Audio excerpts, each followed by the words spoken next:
Si en algún momento vas a requerir algún tipo de intervención quirúrgica o estás pendiente de ser evaluado por algún especialista quirúrgico, es importante tener en mente que vas a requerir una serie de pasos, entre ellos una evaluación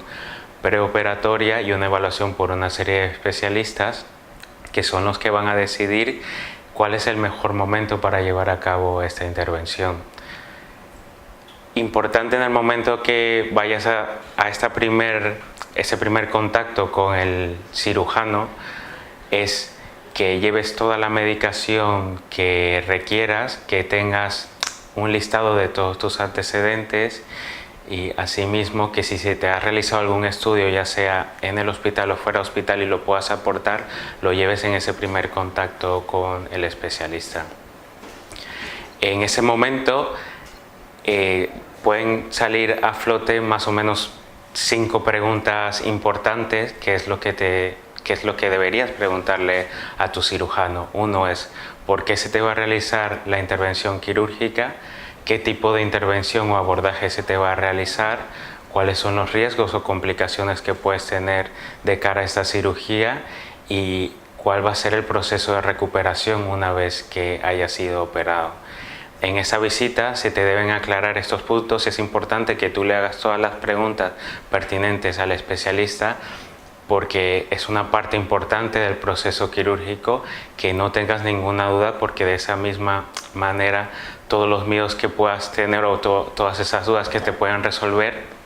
luego va a permitir que puedas entender mucho mejor el proceso de la cirugía. Se te entregará durante esa primera visita un consentimiento informado donde se te explicarán todos estos riesgos y donde nos tienes que dar tu consentimiento para que se te pueda realizar la intervención. Según los antecedentes que tengas, se decidirá qué tipo de estudios hay que hacerte antes de llevarte al quirófano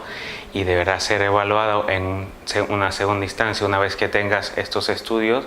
por un anestesista, que es el que se va a encargar de llevarte en ese proceso de anestesia, esa transición de vigilia a un sueño inducido por medicación. Él es el que tiene que dar el visto bueno para que se te pueda realizar la intervención y se te pueda dormir si se requiere durante la intervención quirúrgica. Él valorará si es necesario que te vea algún otro especialista y es importante también que le preguntes y consultes a él cuáles son las dudas que tienes con respecto al tipo de anestesia que se te va a ejercer y el manejo del dolor o el tipo de anestesia que se te va a realizar. Además de esto, importante que apuntes todos los datos que te puedan decir con respecto al si requieres ayuno o no, si tienes que ingresar o si no tienes que ingresar. Una vez que esté todo completo, se te avisará con tiempo adecuado cuándo tienes que venir para la cirugía. El día que vengas a la cirugía serás llevado a un área de preanestesia donde se te hará toda una preparación, se te identificará, se te harán una serie de preguntas para prepararte para la cirugía. Te valorará probablemente nuevamente al anestesista y tendrás a una enfermera que te irá guiando sobre todos los pasos que tienes que hacer antes de entrar al quirófano.